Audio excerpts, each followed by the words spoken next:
دوستان سلام، وقت همگی بخیر. امیدوارم که همگی در صحت و سلامت و عافیت کامل باشید. اولین کتابی که در واقع میتونم بگم من کتاب خون شدم باهاش، یک کتاب خیلی کوتاه، خیلی مختصر و مفید ولی بسیار عمیق. کتاب دانست آیت رو به کار بگیر آقای کن بلانچارد موکندو. این کتابو توی دوره‌ای بگم در یه بازی زمانی 6 ماهه بالغ بر 5 مرتبه ما خوندیم و خلاصه نویسی کردیم. خیلی این کتاب جالبه. اگر که شما به هیچ وجه کتاب خون نیستی یا کتاب خون هستی هم حتی، این کتاب خیلی به درد میخوره، چون یه آدمی این کتاب رو نوشته و با یه ادبیاتی که هر چقدر که شما کتاب خون باشی داده هاش متناسب با ادبیات محاوره‌ای و به روز معمول خودمون نوشته شده. دیدی مثلا شما با یه نفر که خیلی لفظ قلم حرف میزنه سختته باهاش ارتباط بگیری. گفتگوی با یه همچین آدمی برای آدم کلی دستانداز درست میکنه. اما با یه نفر که خیلی راحت گرم میگیره، راحت صحبت میکنه، راحت گفتگو میکنه، تو کلماتش، تو حرف زدنش واژه‌های عجیب و غریب نمیشنوی، دیدی چقدر راحت‌تر باهاش ارتباط میگیری و چقدر راحت‌تر باهاش اخت میشی. این قضیه، این موضوع دقیقاً در ارتباط با این کتاب دقیقاً اینجوریه. خیلی ساده حرف میزنه، خیلی نکات عمیقی رو خیلی به یک ادبیاتی بیان میکنه که به عمق جان آدم میشینه و تو دلت میخواد که بازم این کتابه رو هی بخونیش. یه احساس میکنی مثل یه بستنی میمونه که خوردی تموم شد، دوباره برم بخورم، دوباره برم این بستنیه رو دوباره تکرارش کنم. و این کتاب حول یک سوال حیاتی میچرخه: چرا اون چیزهایی رو که بلدیم بهشون عمل نمی‌کنیم؟ چرا اون چیزهایی که میدونیم، اون چیزهایی که بلدیم، چرا به اینا عمل نمی‌کنیم؟ قطعاً کتاب‌های مختلف در این رابطه وجود داره. قطعاً دوره‌های مختلف در این رابطه وجود داره. دوره‌های رفع اهمالکاری، دوره‌های اقدامگرایی، دوره‌های عمل به آنچه که می‌دانیم. از این دوره‌ها زیاده. واقعاً تنها درمان، اینو تو پرانتز بگم، تنها درمان اینی که من اقدامگرا بشم اینه که اقدامگرا بشم. به همین سادگی. یعنی تنها چیزی که منو به خواستم میرسونه که واقعا برم عملش کنم. کم بلدیم، کم دانایی داریم. تنها چیزی که این وسط منو اقدامگرا میکنه که واقعا اقدام کنم. اینی که واقعا شما اقدام بکنی شما رو به خواستت میرسونه. اگر قراره که من اقدام کنم، چند تا دستانداز خیلی شفاف و مشخص سر راهه.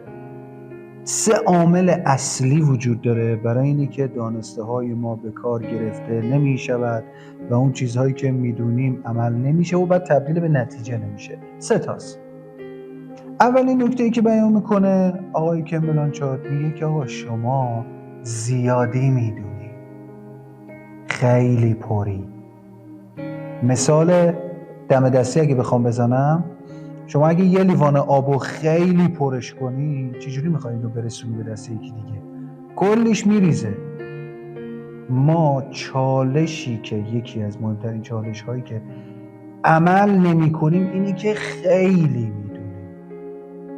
شما الان نگاه کن دیگه، طرف لیسانس داره، فوق لیسانس داره، حتی دکترا داره، کلی دانش داره، کلی بلده، خیلی بلده. الان اگه در ارتباط با اون چیزایی که بلده ازش نظر بخوای خیلی حرف میزنه. حقیقتا خودمونیم دیگه. نگاه کن، انقدر بلدیم که خدا بدونه. همین انقدر بلد بودنه مثل چی عمل میکنه؟ عیناً مثل لایه های پیاز دست و بال شما رو میبنده. به هر میزان که شما یک لایه عمیق دانایی جدید دارید، اینا اگر به مرحله عمل نیاد، هر یک دانایی که تو به دست میاری، هر یک کتاب جدیدی که میخونی، هر یک مقاله جدیدی که میخونی، هر یک دوره جدیدی که میری، اینا مثل یه لایه پیاز میشه، ذهنتو گنده میکنه، دست و بالتو کوچیک میکنه. اولین دلیل اینه که خیلی میدونیم، داده ها تلمبار شده. دومین دلیل فیلترهای منفیه. فیلترهای منفی رو چجوری مثال میزنه؟ میگه شما تصورشو بکن یه بزرگراهیه، کلی هم ماشین داره تو اون مسیر حرکت میکنه، بعد ترافیک شده یه بزرگراهی که مثلا 5 تا لاین داشته، 4 تا لاین داشته، الان ترافیک شده، ماشین ها از 4 لاین میان، باید از 1 لاین رد بشن. فیلترهای منفی تو مغز من و شما اینجوری عمل میکنه. اون جاهایی که با دیدن تجربیات شکست دیگران فکر میکنی نمیشه، اون جاهایی که همینجوری یه حسی بهت دست داده که نه آقا این مسیر نشدنیه، این راهی که دارم میرم نشدنیه، این دانسته هایی که من الان دارم نه آقا اینا مال مثلا اما بهترونه، اینا زمان بابای ما جواب میداده، اینا مال مثلا متولدین فلانه. ببین اینا، این مجموعه باورها، این مدل نگاه کردن دقیقاً مثل این میمونه که اون جاده حرکتی رو لایناشو محدود کرده، بنابراین طبیعیه که شما خیلی عملی به اون چیزایی که میدونی اینجوریان نمی‌کنی. اون جاهایی که تو فیلترهای منفی داری، باورهای منفی برای خودت درست کردی، جاده رو باریک کرده، پس تو عمل نمی‌کنی. دلیل سومی که ما دانسته هامون رو عمل نمی‌کنیم، روح تمام ناظم‌های تمامی دوران‌های تحصیلی رو شاد می‌کنه. عدم پیگیری باعث میشه که اون چیزی که میدونیم رو بهش عمل نمی‌کنیم. از قدیم ما داریم توی فرهنگمون میگفتن تا چوب بالا سرت نباشه انجامش نمیدی. ببین این خوبه، تا چوب بالا سرت نباشه، آره، به این معنا که واقعا یکی داره پیگیری میکنه. منتهای مطلب اون چوبی که توی این ضرب المثل ما هست چوب پیگیری نیست، چوب مچگیریه. آره، آدمه رو زده میکنه، آدمه رو خسته میکنه. این میشه که وقتی زنگ در واقع تعطیل شدن مدارس میخوره، بچه‌ها هم مدرسه مثل فشنگ در میرن، نمیمونن. آره، اینجا فراری هن. چرا؟ چون مچگیری داره اتفاق میفته، چون بازجویی داره اتفاق میفته، نه پیگیری. اون چیزی که ما بهش نیاز داریم پیگیریه. چی شد؟ یک، در مقابلش تلمبار شدن داده هاست، در مقابلش تو داده های مختصر مفید کاربردی یاد بگیر. دو، فیلترهای منفیه. تکنیکی که آموزش میده میگه بیا تبدیل شو به متخصص چراغ زرد. چیه؟ مفصل بخونش، خیلی کوتاه توضیحش داده، خیلی نکته جالبیه. سه، عدم پیگیری. بیا یه کاری رو که میخوای انجام بدی در رابطش با یه نفر صحبت کن، با یه رفیقی، خواهری، برادری. حالا دیگه خیلی نسخه حرفه‌ای ترش تو فضای کسب و کار یا مثلا تو فضای روابط و امور توسعه فردی یا حتی روابط خانوادگی، کوچ، مربی، حالا چه بیزینس کوچ چه لایف کوچ، اینا خیلی حرفه‌ای تر توی این زمینه کار میکنن و شما رو همراهی میکنن، خیلی با متد به روز و خیلی حرفه‌ای. البته تو پرانتز اهلش.